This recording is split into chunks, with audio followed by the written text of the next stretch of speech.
Esse vídeo vai ser um pouquinho mais improvisado, ele vai ter um tom mais pessoal, com algumas observações minhas. Eu espero que vocês curtam. E, em geral, é isso. Assistem o vídeo até o final. Se puderem, dá um like aí, porque vai me ajudar bastante. E aqui está minha experiência sobrevivendo ao primeiro período em uma faculdade de engenharia civil. Minha entrada até que foi bem pacífica. Eu entrei bastante discreto e com de uma forma bem, tipo, obscura, como se fosse aqueles garotos descolados de série americana com um potencial enorme assim por trás, que não vem a ser o meu caso, porque eu só fico mexendo no computador e trancado no meu quarto. Enfim. Eu estou fazendo faculdade na Cefet Carioca. Eu nem sabia que lá dava graduação, pensava que lá era só curso técnico. Eu confesso que minha expectativa não era ir pra lá. Eu queria ir pra UFRJ, pra UERJ ou até pra USP, né? Mas minhas notas não bateram. Mas eu confesso que eu esperava menos. Eu pensava que a Cefet ia ser um monobloco de 50 andares e que nós teríamos que lidar com claustrofobia. Então eu até tive um pouco de desdém com graduar na Cefet. Mas eu não poderia estar mais enganado. Lá realmente superou minhas expectativas. Ainda mais quando eu fui bater o saldo, né? Os trajetos que eu teria que passar, né? Bom, Brasil, né? Aqui é Brasil, né? Você não pode sair assim com tranquilidade na rua, né? Enfim. Então, quando eu considerei os trajetos que eu tive que passar, as horas que eu ficaria na rua por conta de tráfego e congestionamento, o horário da grade da carga horária, eu para a minha situação, a Cefet não teria outra faculdade melhor. Algo interessante que eu achei de lá é que o turno de graduação é à tarde, em sua maioria.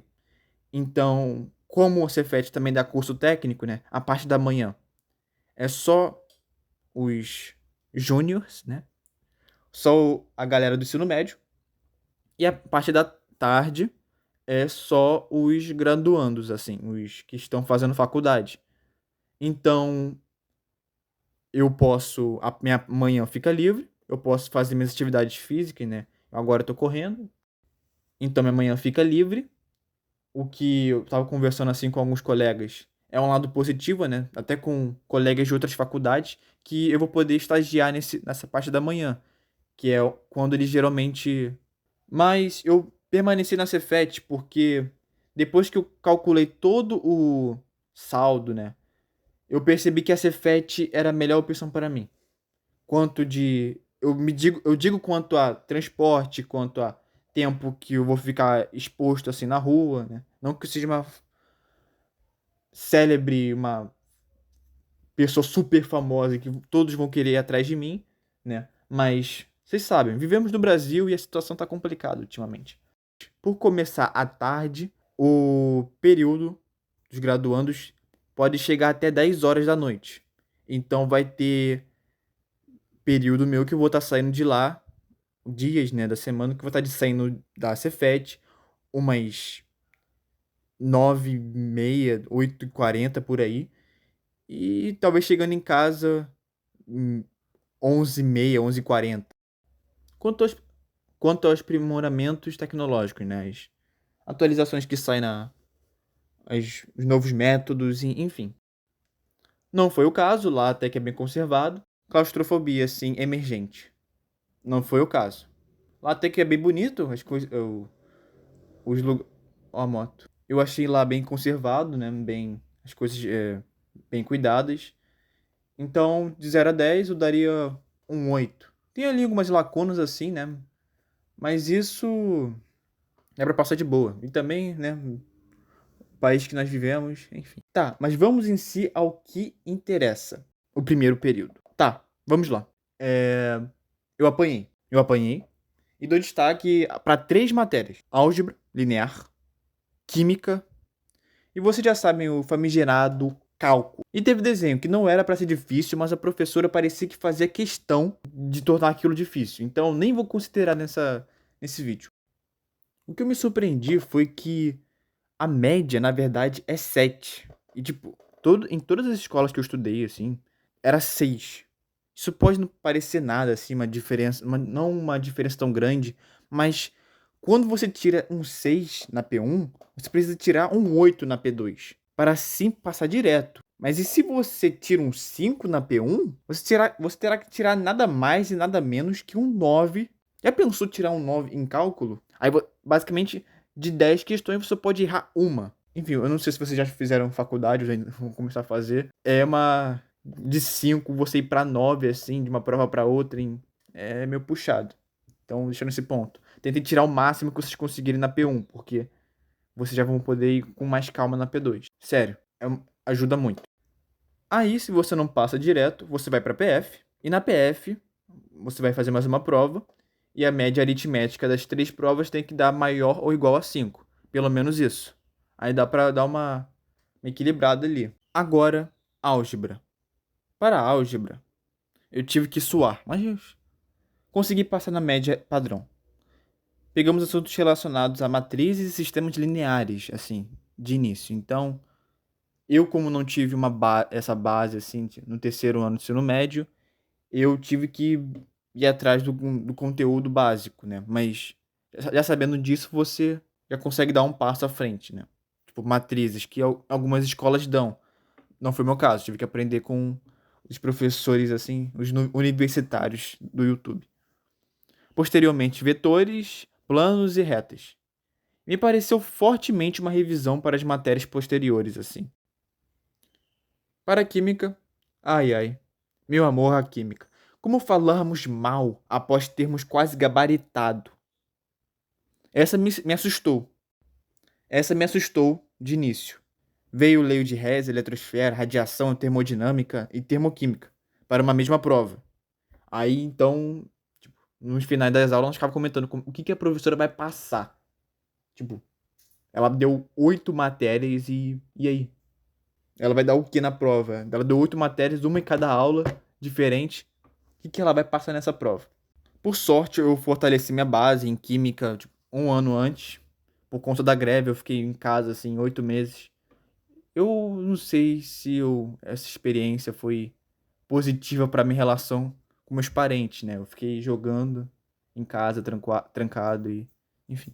Não sei se foi muito positivo tipo, complementou minha relação aos meus pais. Mas aí deu tudo bem, tudo certo. Agora cálculo. E não, eu não vou falar mal de cálculo. Eu até me apressei nas outras duas porque eu queria focar um pouco mais nessa matéria. O temor a cálculo é devido a, infelizmente, uma base fraca em matemática. E também a toda a fama negativa que dão a ele. Se retroalimenta e escala ainda mais a imagem negativa à matéria. E o que eu percebi, a partir da minha perspectiva, é que precisa ter muita atenção na matéria. Além de realmente gostar de matemática. Pois você precisa, em alguns casos, refazer as questões que você já fez para confirmar que não tem nenhum erro ou que você teve você misturou as fórmulas, assim, os métodos de fazer a questão. E isso aconteceu várias vezes comigo. Eu misturava as formas de resolver, eu misturava derivada com integral, ou eu acabava errando até questão de sinal, assim, algebricamente. Eu preciso enfatizar que realmente não será fácil. Cálculo é difícil. Mas não é todo esse terror que colocam em cima dele, que é uma matéria insuportável, uma matéria que não dá para digerir. Cálculo é uma matéria difícil, trabalhosa e que exige atenção, mas não é nada que algumas horas estudando e praticando que você não aprenda. Estou aqui dizendo isso porque eu entrei na faculdade com essa ideia de cálculo ser algo colossal, o que pode ter me atrasado. Então, uma dica de dê foco a cálculo. Pratique e pratique. De preferência, seja autodidata. Antes de cálculo 1, recomendo você fortalecer as seguintes matérias: trigonometria, e o avião está passando de novo aqui, com caixa de som embutida. Então, fortaleça as seguintes matérias: trigonometria, base, ok. Você vai ver muito com derivada.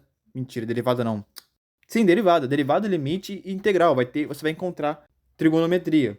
Vai ter ali as relações fundamentais da trigonometria são muito utilizadas. Funções. Função é a base de cálculo 1. Limite. Para você ver limite, derivada integral, você vai ter tudo em imagem de função. Então, funções afins, funções quadráticas, exponencial, logarítmica, essas quatro, linear, né? Fundamentais. Reveja elas. E polinômios. Polinômios vai servir para mais, né, para as três também, né? Mas é um destaque para limite, que você vai ter que saber como fatorar polinômios. Breuer-Ruffini, dentre outras técnicas assim. Portanto, eu não posso também só dizer o que você tem que fazer. Eu vou te dar aqui 3 exercícios. Vocês podem colocar nos comentários e no próximo vídeo eu coloco a resposta deles assim. Coisa boba. Aqui estão. Tá aparecendo aqui na tela para vocês já começarem já um passo à frente. Eu espero que esse vídeo tenha conseguido, principalmente, quebrar um pouquinho a expectativa em cálculo, né? Essa expectativa negativa, e também ter complementado de alguma forma para quem quiser futuramente entrar no Cefet ou tá em dúvida a qual faculdade escolher. Eu recomendo o Cefet, tô achando uma boa faculdade, um centro de tecnológico, né? Fico feliz que você tenha chegado até aqui. Posso te garantir que o canal não ficará nesse estilo de vídeo mais improvisado e com mais subjetivo. A finalidade dele é tentar trazer a aprendizagem de uma maneira diferente, mais aprofundada e dinâmica. Por conta disso, eu imagino que esse vídeo não irá crescer tanto nessa plataforma. Então, novamente, se tiver como você deixar uma curtida ou poder compartilhar para alguém que está pensando em entrar em alguma faculdade ou está em dúvida, meus humildes, muito obrigado. Um forte abraço e te vejo em breve. E lembre-se, o mais difícil é o primeiro passo. Um ótimo dia, tarde ou noite.